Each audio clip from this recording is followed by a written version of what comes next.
The great crystal towers of Nexus Prime stretched toward the purple sky like the fingers of sleeping gods. Inside the largest tower, 12 beings sat around a table that had seen 10,000 years of galactic history. They called themselves the Galactic Hegemony Council, and they believed they owned the stars. Ambassador Kethfer of the Zephyrian Dominion studied the holographic display floating above the table. It showed a small blue planet orbiting an unremarkable yellow star in the outer rim of the galaxy.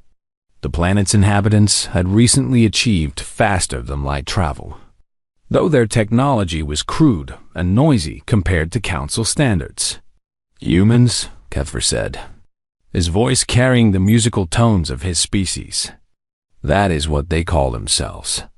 Another young race stumbling into the void like children playing with fire. The other council members barely looked up from their own displays. They had seen thousands of species take their first steps into space over the millennia. Most burned themselves out within a few centuries. Others learned their place and served the greater galactic order. None had ever challenged the Council's authority. "Their ships are primitive," observed Counselor Vexnari, her crystalline form shifting colors as she spoke. "Fusion drives and chemical weapons. They still use projectile weapons that fire metal slugs. How wonderfully backward." A deep rumble came from the far end of the table. High Arbiter Tholgax, whose rock-like species had ruled star systems before humans had learned to make fire, finally spoke. "They have sent messages requesting an audience. They wish to discuss trade agreements and territorial boundaries." The council chamber filled with what passed for laughter among the various species. The idea that these newcomers thought they could negotiate as equals was amusing to beings who had shaped galactic civilization since before Earth's Ice Age. Territorial boundaries? Kethfer's crest feathers ruffled with mirth. They control one small world around one ordinary star. What territories could they possibly claim? The human delegation had been waiting in the outer chambers for 3 days. The council had made them wait on purpose, a subtle reminder of their place in the galactic order. When they were finally permitted to enter, the humans walked with straight backs and steady eyes that met the gaze of ancient beings without flinching. The lead human introduced himself as Ambassador Marcus Rodriguez. He was tall for his species, with graying hair and scars on his hands that spoke of a life spent working rather than lounging in comfort. Behind him stood 2 others, a woman in military uniform whose eyes constantly scanned the room, and a younger man whose fingers never stopped moving across a datapad. "Honored Council," Rodriguez began. "We come before you as representatives of humanity. We seek peaceful coexistence and mutual cooperation as we explore the galaxy that we now know we share." The translator devices rendered his words into the various languages of the Council species. But the meaning was clear enough. These humans wanted to be treated as equals. The Council members exchanged glances that conveyed their shared amusement. "You are welcome in this chamber," Kethfer replied, standing to his full height of nearly 3 meters. His feathered wings spread slightly in a display that had intimidated countless species. "We have reviewed your species development. You have achieved basic interstellar travel, which is commendable." Rodriguez nodded politely, but his expression remained neutral. The woman behind him, General Sarah Chun, according to the files, watched every council member with the focused attention of a predator studying potential threats. "We have prepared a development zone for your species," Kethfer continued, activating a holographic display. It showed the Sol system surrounded by a glowing red boundary. "Your ships may operate freely within this protected development zone. This arrangement has worked well for many species throughout galactic history." The human ambassador studied the display for a long moment. "And beyond this boundary? Beyond this boundary lies the greater galaxy, which requires careful management by those with the wisdom of ages," Tolgax rumbled. Young species often make mistakes that can threaten the stability we have maintained for millennia.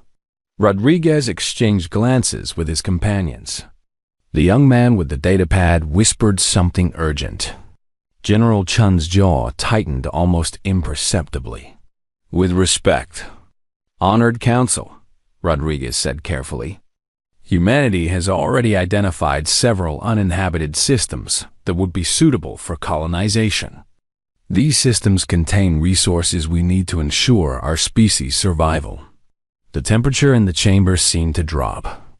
Several council members leaned forward, their various forms of facial expressions all conveying the same message: displeasure. "Survival is not guaranteed," Vexnari said, her crystalline voice sharp. "It must be earned through wisdom and restraint. Many species have destroyed themselves by expanding too quickly. We prevent such tragedies by keeping us trapped in one star system?" The question came from General Chun, who had stepped forward despite protocol. The chamber fell silent. No species had ever spoken to the council in such a tone. Kethver's feathers flattened against his skull in a sign of rising anger. "You are not trapped," he said slowly. "You are protected. The galaxy is vast and dangerous. There are forces at work that your young species cannot comprehend. The protected development zone ensures your survival. And if we choose to leave this zone?" Rodriguez asked that the question hung in the air like a challenge. Around the table, beings older than human civilization stirred with barely contained outrage. How dare these newcomers question the wisdom of ages? Such choices would be unwise, Tholgax replied, his voice carrying the weight of mountains. "The Council has a responsibility to maintain galactic peace. We have tools to ensure that responsibility is met." The humans stood in silence for a moment, absorbing the threat. Rodriguez finally nodded slowly. "We understand your position, Honored Council. We will convey your decision to our leaders." "See that you do," Kethver said, dismissing them with a wave of his wing. "And remind them that the galaxy has an order that has existed since before your species drew breath. That order will continue long after you have returned to dust."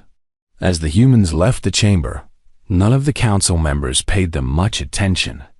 They returned to their discussions of truly important matters: trade disputes between ancient civilizations, and territorial adjustments that affected entire sectors. None of them noticed the way General Chun memorized every detail of the chamber's layout. None of them saw the young man's datapad recording energy signatures and defensive measures. None of them recognized the look in Ambassador Rodriguez's eyes as he made his final bow. It was the look of a man who had just been told that his children had no future among the stars. It was the look of a species that had been caged by beings who thought themselves gods in the weeks that followed. The Council received humanity's official response. Earth would comply with the protected development zone restrictions. Human ships would remain within the boundaries that had been set. There would be no unauthorized expansion. The Council was satisfied. Another young species had learned its place in the galactic order. They turned their attention to other matters, confident that humanity would eventually fade into irrelevance. Like so many others before them, they never imagined that in the depths of space around Sol, human engineers were already working around the clock, studying every piece of alien technology they had encountered. They never suspected that human minds, shaped by millennia of warfare and competition, were analyzing Council weaknesses with the focused intensity of a species that had never learned to accept defeat. The Council had made their first mistake. They had underestimated humanity. It would not be their last. 3 years had passed since the Council delivered their decree to humanity. 3 years of apparent compliance, of human ships staying within their designated boundaries, while the galaxy continued its ancient rhythms. The Council had almost forgotten about the small blue world and its ambitious inhabitants. Admiral Vexnari floated in her command chamber aboard the dreadnought Eternal Judgment, watching the stars wheel pass through the crystal viewport. Her crystalline body shifted from blue to purple as she contemplated the tedious mission ahead. The 47th Enforcement Fleet, 3 dreadnoughts and a dozen support vessels, was responding to reports of unauthorized human activity near Proxima Centauri. "Admiral," her communications officer chimed. "We have visual contact with the human vessels." The main display activated, showing a cluster of ships moving slowly through the void. They were crude things by Council standards. Blocky hulls marked with scorch patterns from atmospheric entry, fusion drives that glowed like tiny suns, and weapon systems that looked like they belonged in a museum. "How many?" Vexnari asked, though she wasn't particularly concerned. Human military technology was centuries behind Council standards. 7 vessels total. 5 appear to be colony ships, large, slow-moving transports. 2 are escorts, smaller and more maneuverable. They're heading for the 4th planet in the Proxima system. Vexnari's color shifted to an angry red. The audacity was remarkable. These humans had been given clear boundaries. Yet here they were, flagrantly violating the protected development zone, as if the Council's words meant nothing. "Open a communication channel," she commanded.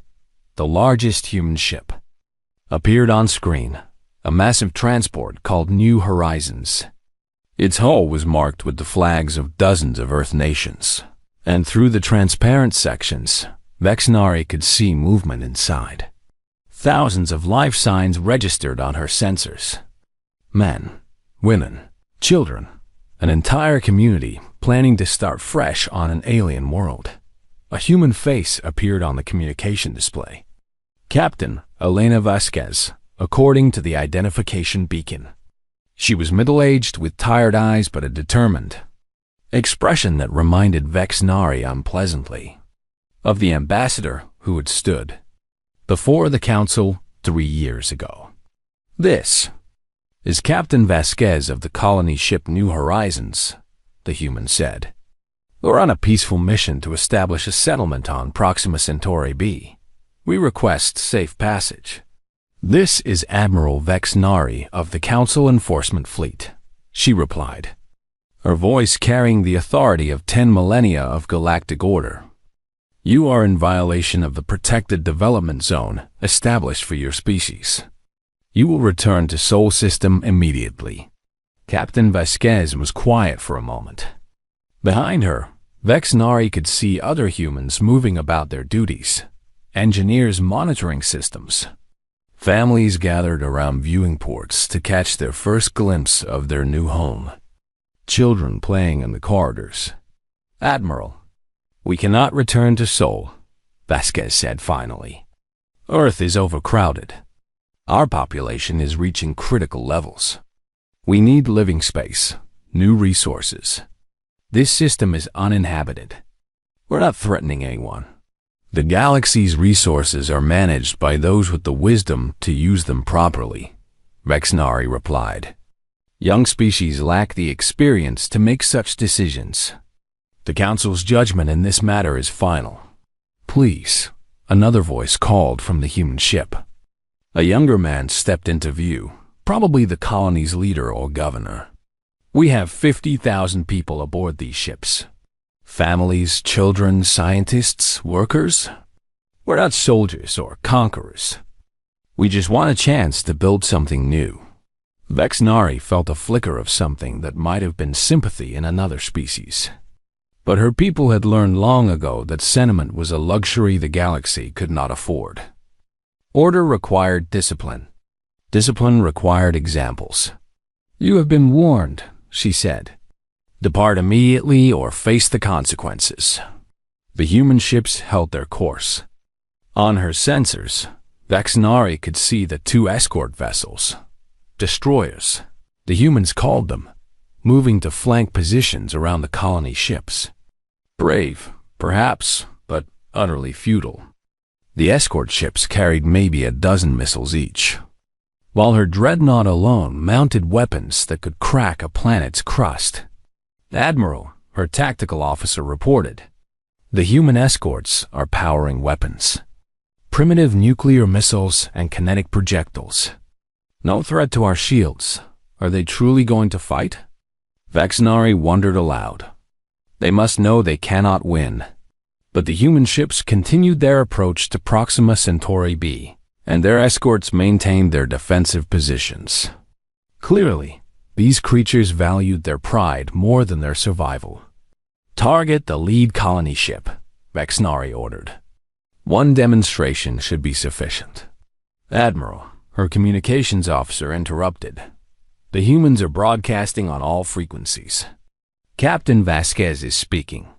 We know we can't win this fight."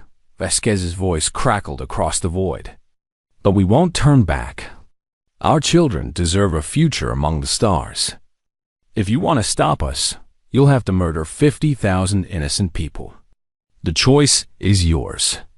The bridge fell silent. Even by Council standards, killing that many sentients was a significant action. Most species faced with such overwhelming force would simply surrender. These humans seemed prepared to die for the right to plant crops on an empty world. "They're bluffing," Vaxnari decided. "No species is truly willing to sacrifice so many lives for so little gain. Fire a warning shot across their bow. Once they see our weapons in action, they'll surrender." The Eternal Judgment's main plasma cannon discharged, sending a bolt of stellar fire past the New Horizons. The energy release lit up the Proxima system like a second sun. Any rational species would have immediately changed course. The human ships kept coming. "They're insane," Vaxnari's tactical officer whispered. "They're actually going to make us kill them all." "Then that is their choice," Vaxnari replied, though her crystalline form had shifted to a troubled purple. "Target the New Horizons. Full power." And this. The plasma cannon charged again, its energy readings climbing to lethal levels. On the main display, the New Horizons continued its steady approach to the planet below, where humans had dreamed of building new cities under an alien sun. "Admiral," the communications officer said urgently, "they're broadcasting again." This time, it wasn't Captain Vasquez. It was a child, a little girl maybe 6 years old, with dark hair and curious eyes. She was holding a small toy and standing next to what was probably her mother. "Hello," the girl said, waving at the camera. "Mama says we're going to live on a new planet with purple grass and 2 suns. I can't wait to see it. I hope the aliens there are nice." The bridge fell completely silent. Several officers looked away from their displays. Vaxnari felt something crack inside her crystalline structure, a sensation she hadn't experienced in centuries, but the Council's orders were clear. The galactic order had to be maintained. Young species had to learn their place, and examples, once begun, had to be completed or they lost all meaning. "Fire," she whispered. The plasma bolt struck the New Horizons amidships, punching through its crude armor like paper. The ship's fusion reactor went critical, creating a brief star that outshone Proxima Centauri itself. When the light faded, there was nothing left but expanding debris and the cooling plasma of 50,000 human lives. The escort ships immediately opened fire, their primitive missiles streaking toward the Council fleet. The weapons detonated harmlessly against shields designed to withstand stellar phenomena. It was like insects attacking a mountain. Captain Sarah Chun of the destroyer, Indomitable, appeared on the communication channel. Her face was twisted with rage and grief, tears streaming down her cheeks. "You murdered children," she screamed. "You killed families. You monsters, you killed innocent people." "We maintained galactic order," Vaxnari replied, but the words felt hollow. "Return to Sol System and this ends." Instead, the Indomitable changed course, accelerating directly toward the Eternal Judgment. Its engines glowed brighter and brighter as the ship pushed beyond safe parameters. "She's going to ram us," the tactical officer reported. "Her reactor is overloading. She's going to take us with her." Vexnari watched the small human ship growing larger on the display. Captain Chun stood on her bridge, hands locked on her command chair, staring death in the face with absolute determination. "Destroy her," Vexnari ordered. The defensive batteries opened fire, but Chun had plotted her course well. The Indomitable wove between the energy beams like a dancer, her hull glowing from near misses, but holding together through sheer human stubbornness. At the last second, Chun's ship collided with the Council cruiser. Divine will. The combined explosion of both reactors created a fireball that painted the Proxima system in shades of vengeance. When it faded, both ships were gone. The remaining human escort vessel was destroyed moments later, but not before transmitting everything back toward Sol System. Every detail of the battle, every moment of the massacre, every second of the Council's lesson was beamed across space at the speed of light. The 47th Enforcement Fleet regrouped and departed, leaving the Proxima System to its ancient silence. On the bridge of the Eternal Judgment, Admiral Vexnari stared at the debris field where the New Horizons had died. "Mission accomplished," her communications officer reported. "All human vessels destroyed. The violation has been corrected." The transmission from Proxima Centauri reached Earth 37. Hours after the massacre, Dr. Amanda Foster was working late in her laboratory at the Lunar Research Station when the priority alert flashed across her screen. She expected another routine report about mineral surveys or equipment malfunctions. Instead, she found herself watching 50,000 human beings die in a flash of alien fire. The recording showed everything. The Council ships appearing like harbingers of death. Admiral Vexnari's cold dismissal of human pleas. The little girl waving at the camera, excited about her new home with purple grass. The moment when the New Horizons became a brief star in the darkness. Captain Chun's final desperate charge into the enemy fleet. Dr. Foster sat in stunned silence as the recording ended. Then she began to cry, not just for the dead colonists, but for the innocents that had died with them. For 3 years, humanity had believed they could find their place in the galaxy through diplomacy and patience. In 30 seconds of plasma fire, the Council had taught them a different lesson. Within hours, the recordings were transmitted to every human settlement, every news network, every government on Earth and throughout Sol System. The reaction was immediate and terrible in its unity. Political parties that had opposed each other for decades suddenly spoke with one voice. Corporate rivals shared their most sensitive technologies. Military forces that had trained to fight each other began coordinating as a single organism. President Maria Santos addressed the United Nations Emergency Assembly 6 hours after the transmission arrived. Her voice was steady, but her hands shook as she gripped the podium. "Citizens of Earth and all human settlements," she began, "we have seen the true face of those who call themselves our guardians. They murdered our children for the crime of seeking new homes. They destroyed innocent lives to preserve their ancient tyranny. Today, we declared that humanity will no longer bow to alien masters." The vote was unanimous. Every nation, every corporation, every organization committed their full resources to a single goal. Earth's governments dissolved their armies into a unified human defense force. Corporations opened their vaults and shared technologies they had guarded for decades. Scientists who had spent their careers in competition began working together as if their species' survival depended on it, because it did. Dr. Elena Vasquez, sister of the murdered. Captain Elena Vasquez led the most important project. Hidden in asteroid mining stations throughout the outer solar system, teams of human engineers worked to understand every piece of Council technology they had encountered. They had been studying alien artifacts in secret for years. But now their work took on desperate urgency. The Council ships use plasma weapons, Dr. Vasquez explained to the assembled scientists and military officers. Powerful, but they require enormous energy and have predictable firing patterns. Their shields are designed to stop other plasma weapons and particle beams, not kinetic projectiles. Admiral Jackson Hayes, the newly appointed head of Human Defense Forces, leaned forward. He was a stern man with gray hair and scars from the resource wars of the 2040s. "What are you saying, Doctor?" "I'm saying they're fighting the last war," Vasquez replied.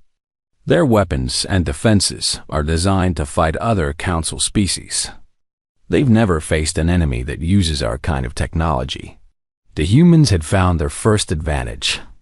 While the Council relied on energy weapons, humanity had perfected projectile weapons over millennia of warfare.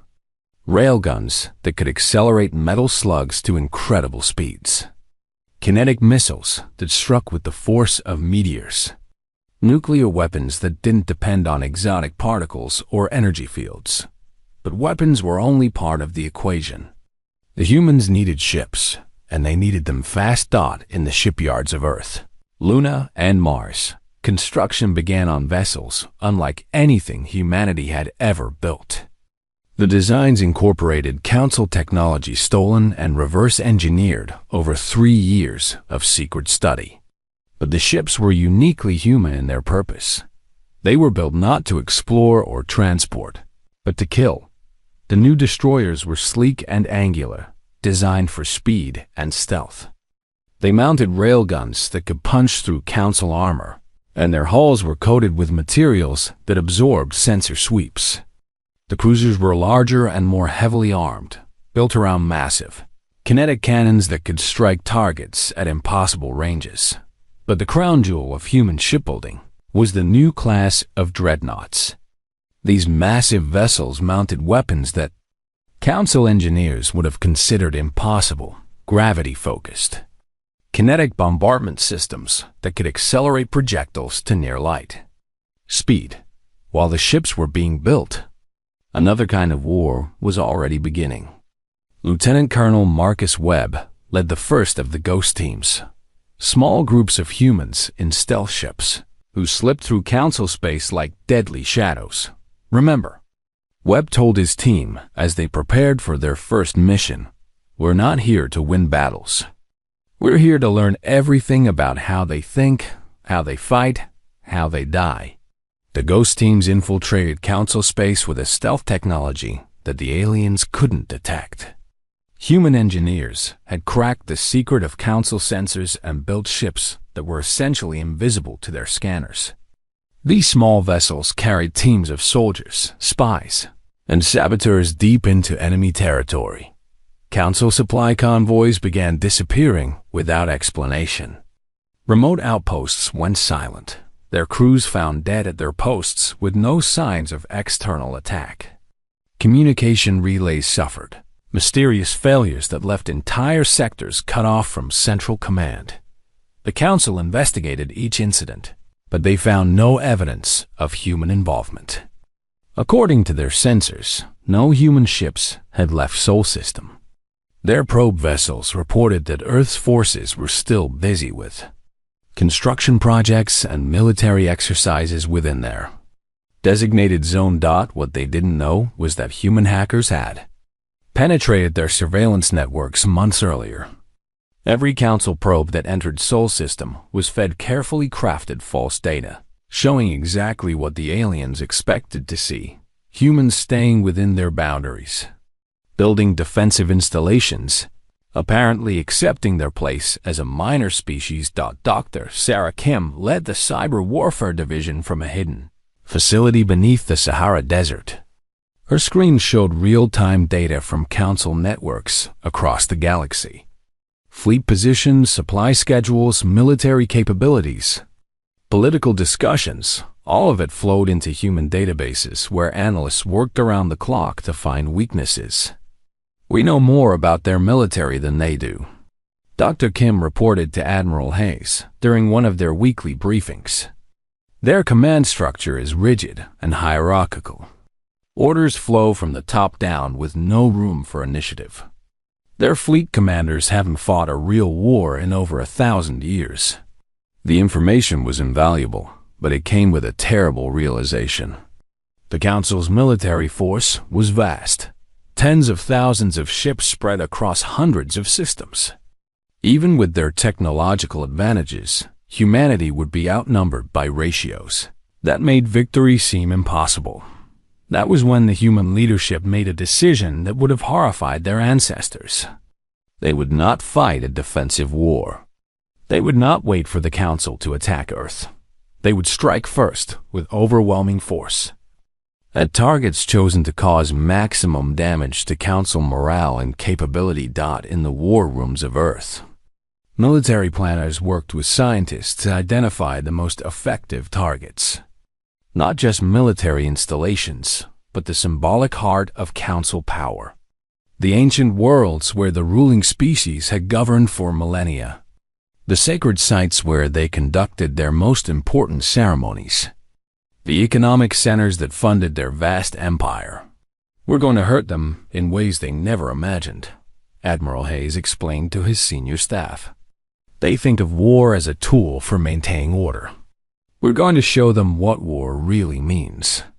The first human strike fleets began assembling in the outer solar system, hidden from Council sensors by the same stealth technology that concealed the ghost teams. Thousands of ships, destroyers, cruisers, and the new dreadnoughts gathered in the darkness between planets. Each fleet was assigned specific targets based on the intelligence gathered by the ghost teams. They would strike simultaneously across dozens of systems, hitting the Council so hard and fast that their ancient command structure would collapse under the shock. But the humans had learned something else from their years of studying Council psychology. These aliens thought of themselves as natural rulers, superior beings who governed lesser species for their own good. They had never been seriously challenged, never faced an enemy that refused to acknowledge their authority. The ghost teams had identified Council leaders throughout the galaxy, governors, admirals, high officials who believed themselves untouchable.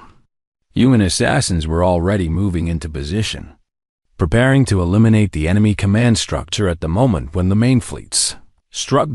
As the final preparations continued, President Santos issued a secret message to human forces throughout Sol System. It was simple and direct. They shed our blood. They murdered our children. They thought they could cage humanity and keep us as pets.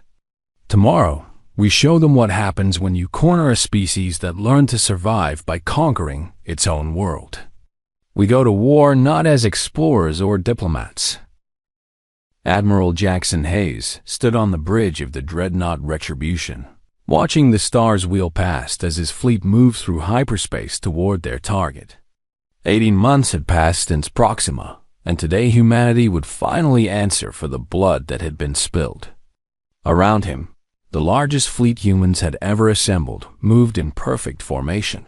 200 ships armed with weapons the Council had never imagined. Admiral, his communications officer, reported, "All strike fleets are in position."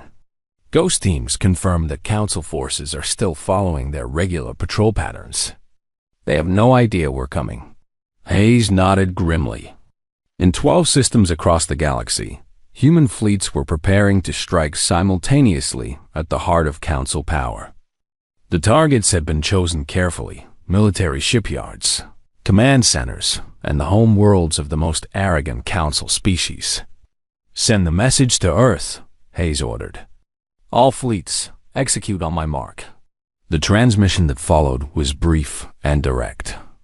It showed Admiral Hayes standing before a display of the human fleet, his face carved from stone and his eyes burning with the fury of an entire species. "Council of Tyrants," he began. 18 months ago, you murdered 50,000 innocent humans to teach us our place in your galactic order. Today, we return that lesson with interest. You shed our blood. Now face the consequences." The transmission cut to images of human shipyards where thousands of warships had been built for this moment. Dreadnoughts whose main guns could crack planets. Cruisers armed with kinetic weapons that struck like the fist of an angry god. Destroyers so fast and stealthy that Council sensors couldn't track them. "We asked only for room to grow," Hayes continued. "You chose to cut us down. Now reap what you have sown." The transmission ended, and the attack began. In the Zephyrian home system, Ketfer was enjoying his morning ritual when the first human ships materialized out of hyperspace. He had been feeding the crystal fish in his private lake, watching them dance through the clear water while discussing poetry with his aide. The attack sirens caught him completely off guard. "What is the meaning of this disturbance?" he demanded as guards rushed into his garden. "Admiral, human ships have appeared throughout the system," his aide gasped. "They're attacking our naval facilities." Ketfer's feathers flattened in disbelief. "Impossible. Human ships cannot reach this system. Our sensors would have detected them days before arrival." But the evidence was right there on the tactical display. Dozens of human warships were systematically destroying every Council military installation in the system. Their weapons were unlike anything in Council databases. Projectile weapons that moved faster than energy sensors could track, missiles that ignored defensive shields, and kinetic bombardment, systems that struck targets with devastating precision. The Retribution led the attack on the main shipyard complex where the Council built their dreadnoughts. Hayes watched as his kinetic cannons hurled steel projectiles at a significant fraction of light speed. The Council's energy shields, designed to stop plasma and particle beams, offered no protection against solid matter moving at such impossible velocities. The shipyard's defensive batteries returned fire, but their plasma bolts struck empty space. Human ships moved with an agility that seemed to mock the laws of physics, dodging between energy beams while their own weapons found their targets with mechanical precision. "Target the command center," Hayes ordered. "I want to send a personal message to whoever's in charge here." The main gun of the Retribution charged for 30 seconds before firing a single projectile. The tungsten rod, accelerated to 20% of light speed, punched through the shipyard's armored command center like it was made of paper. The explosion that followed could be seen from orbit. Similar scenes played out across a dozen Council systems. Human fleets appeared without warning, struck with devastating effectiveness, and vanished before Council reinforcements could arrive. They fought with a precision and brutality that shocked even hardened Council military veterans. But the ship attacks were only part of the human plan. On Nexus Prime, High Arbiter Tholgax was addressing the emergency Council session when the lights flickered. The ancient being paused in his speech about mobilizing the Grand Armada, his rock-like features showing concern. "Technical difficulties," he rumbled. "The staff will resolve." The lights went out completely. Emergency power kicked in moments later, but the damage was done. In those few seconds of darkness, human infiltrators had moved through the Council chambers like ghosts, completing missions they had planned for months. When the lights returned, 3 Council members were dead at their seats. Poison delivered through weapons so small that Council security hadn't detected them. The remaining Council members stared at their fallen colleagues in shock, finally understanding that they were not untouchable gods governing lesser beings. They were targets. Similar assassinations occurred throughout Council space. Governors, admirals, high officials, anyone who had supported the Proxima massacre found themselves marked for death. Human assassins struck without warning, used weapons that left no trace, and disappeared into the shadows before security forces could respond. Admiral Vexnari received word of the attacks while reviewing defensive preparations for her home system. The crystal being had been haunted by nightmares of that little human girl ever since Proxima, and now those nightmares were becoming reality. "Admiral," her aide reported, Human forces have appeared in 7 sectors. Their ships, they're not like anything in our databases.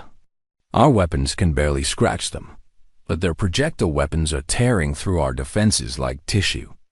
Vexnari studied the tactical reports with growing horror. Human ships were faster than Council vessels, more maneuverable, and armed with weapons that seemed designed specifically to counter Council technology. Worse, they fought with a coordination that her rigid command structure couldn't match. "How is this possible?" she whispered. "Our intelligence reports showed them building defensive installations in Sol System. Where did these fleets come from?" Her aide pulled up surveillance data from the past year. Every Council probe that had entered Sol System had reported the same thing: human forces staying within their boundaries, focusing on defensive preparations, apparently resigned to their restricted status. The reports were falsified. Vexnari realized with growing dread. They've been feeding us lies while building an invasion fleet, but how? Our sensors would have detected such construction. The answer was terrifying in its simplicity. Human technology had advanced beyond Council understanding. Their stealth capabilities, their weapons, their ships, everything was based on principles that Council science had never encountered.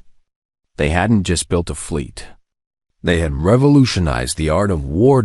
At the Battle of Kepler Station, Fleet Commander Zarneth learned firsthand what human warfare meant. His sector fleet of 37 ships had been patrolling the outer rim when human forces appeared. He had expected an easy victory against primitive newcomers. Instead, he found himself fighting an enemy that seemed to anticipate his every move. Human destroyers danced between his battleships, their railguns punching holes through armor that had protected Council vessels for centuries.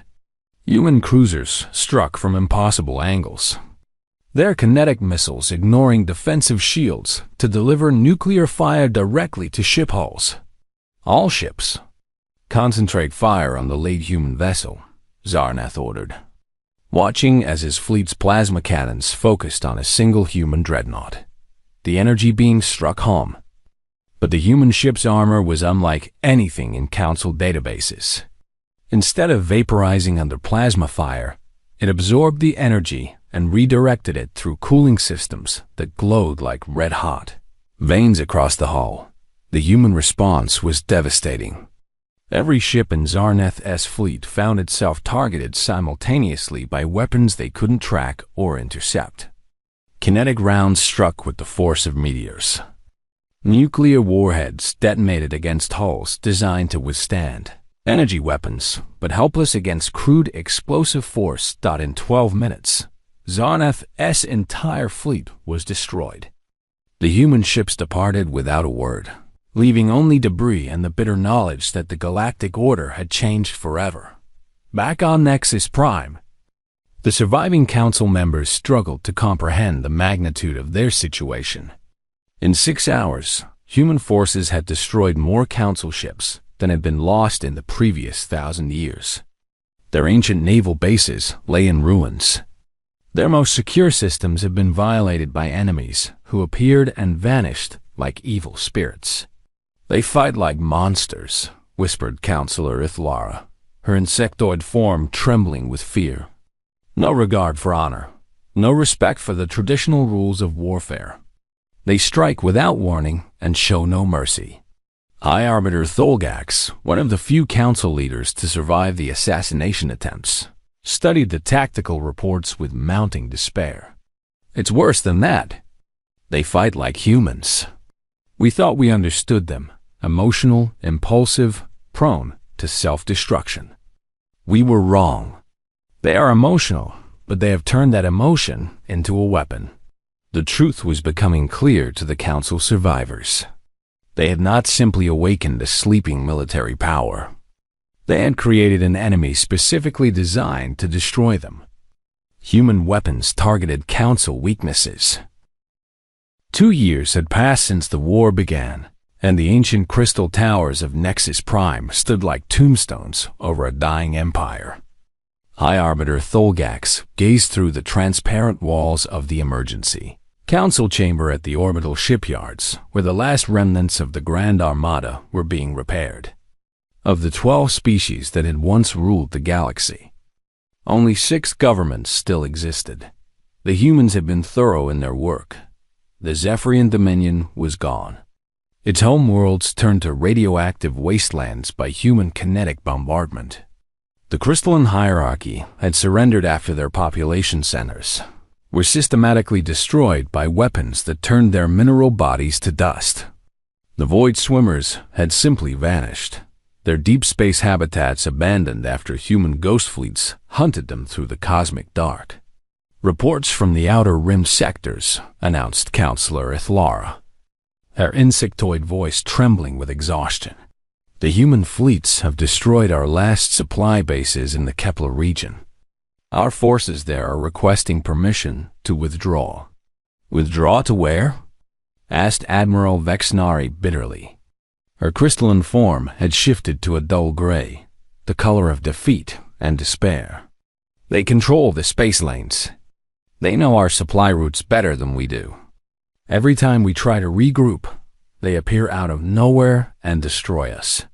Tholgax studied the tactical display with the patience of a being who had seen the rise and fall of civilizations. The human strategy was becoming clear. They weren't trying to conquer Council territory. They were methodically eliminating the Council's ability to wage war, destroying military assets, infrastructure, and leadership while leaving civilian populations mostly untouched.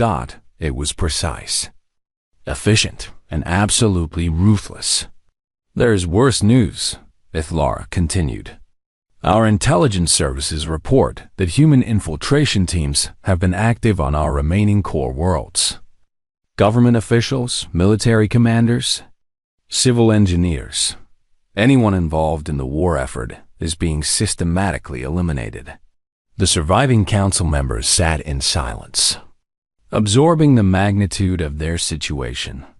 They had ruled the galaxy for 10 millennia through superior technology, ancient wisdom, and the simple assumption that newer species would naturally defer to their authority. The humans had shattered all of those assumptions with weapons that turned matter into energy and tactics that seemed to bend space and time itself. Perhaps, suggested Counselor Maidala of the Ethereal Consortium, it is time to consider accommodation. The humans have proven their point. Surely they can be reasoned with. Reasoned with? Vexnari's voice cracked with bitter laughter. They don't want to negotiate. They want to erase us. Every message we've sent has been ignored. Every diplomatic overture has been met with silence. They're not interested in ruling the galaxy. They want to make sure no one can rule it except them. The truth was more complex than Vexnari realized.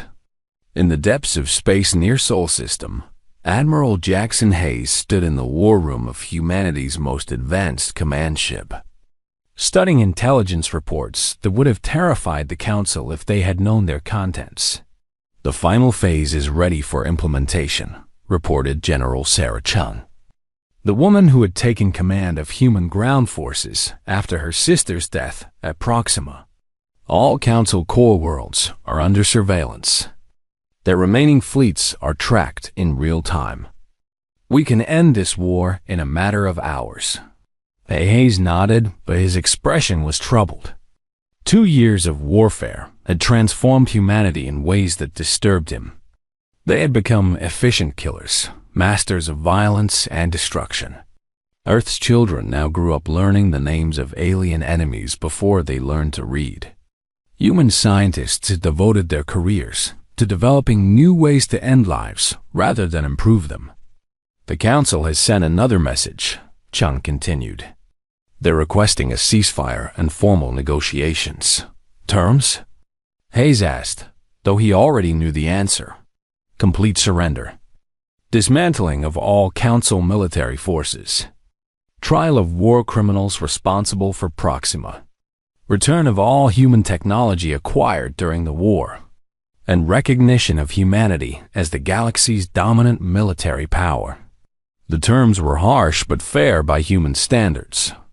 They had lost 50,000 innocents to Council pride.